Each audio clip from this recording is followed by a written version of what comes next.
Hello dear students, welcome back to my channel physics SPC. Moving charges and magnetism का एक question. Two similar coils of radius R lying concentrically with their planes at right angle to each other. The current flowing in them are I and two I respectively. The resultant magnetic field induction at the centre will be. देखो हमारे पास दो similar coil हैं। मान लो इस तरह से बना लो diagram. एक सर्कुलर लूप हो गया आपका ऐसे, ठीक है, और एक सर्कुलर लूप इस तरह से हो गया। इन दोनों के जो प्लेन है वो आपस में परपेंडिकुलर है, ठीक है। मान लेते हैं कि ये आपकी एक्स एक्सेस है ऐसे, और ये वाई एक्सेस है, ठीक है। और इसमें करंट ऐसे है और इसमें करंट ऐसे है। अब यहाँ पे करंट दे रखी नहीं है, दर्शन नहीं दे रखी करंट की, तो कुछ भी लेट कर सकते हो आप। इसमें मैंने आई मान लिया, ये लूप 1 में आई और लूप 2 में 2i, लेकिन रेडियस दोनों की बराबर है। करंट अलग अलग है, एक में आई है एक में 2i है।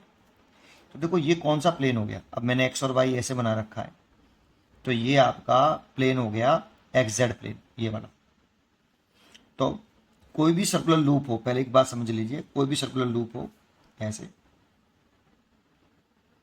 इसमें मान लो करंट जो है इस तरह से फ्लो कर रहा है, और इस सर्कुलर लूप का जो प्लेन है वो इस कॉपी का जो प्लेन है उसी के पैरेलल है, ठीक है। सर्कुलर लूप का प्लेन ये वाला है, ठीक है। ये एक्स वाई प्लेन हो गया। देखो अगर मैं एक्स एक्सेस ऐसे आता हूँ और वाई एक्सेस ऐसे आता हूँ, तो ये एक्स वाई प्लेन हो गया, एक्स और वाई, ठीक है। अब मैग्नेटिक फील्ड की जो डायरेक्शन होती है ना, वो सर्कुलर लूप के प्लेन के परपेंडिकुलर होती है। अगर ये एक्स वाई प्लेन है तो मैग्नेटिक फील्ड की डायरेक्शन जेड एक्सेस के अलॉन्ग होगी। अब किधर होगी उसकी डायरेक्शन निकालते हैं राइट हैंड रूल से आप। तो अपनी फिंगर को कर्ल करिए in the direction of current, ऐसे डाउनवर्ड आ रहा है करंट की डायरेक्शन में, अपनी राइट हैंड की फिंगर को कर्ल करिए, थंब आ रहा है डाउनवर्ड, तो मैग्नेटिक फील्ड डाउनवर्ड हो गया इस जगह पर।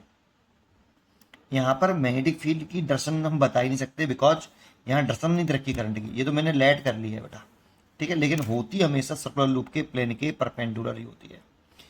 अब डिपेंड्स ऑन करंट, होगी प्लेन के परपेंडिकुलर ही, या तो ऊपर या बाहर। चलिए, सेंटर पर मैग्नेटिक फील्ड का फॉर्मूला क्या होता है, B equal to mu naught upon 4 pi 2 pi I over radius. ये 2 पाई से ये 4 पाई काट दें तो mu nought I over 2r। कुछ स्टूडेंट को ऐसे फॉर्मूला याद होता है और कुछ को ऐसे भी याद होता है, दोनों बात एक ही है। चलिए आते हैं लूप 1 की, जैसे मैग्नेटिक फील्ड निकालें सेंटर ऊपर यहाँ पर, है ना। तो B1 is equal to mu naught, current कितनी है देखो लूप 1 में, लूप 1 ये वाला है, लूप 1 में करंट है आपकी आई, और रेडियस तो सेम ही है 2, रेडियस आध दे रखी है ये।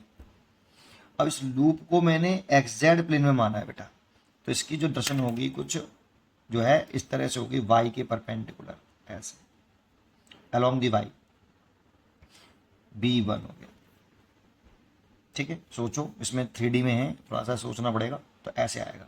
जब एक्स जेड प्लेन माना है, लिख देता हूँ कि ये एक्स जेड प्लेन में है, ठीक है। तो पक्का है कि अलोंग वाई एक्सेस ही मैग्नेटिक फील्ड होगी।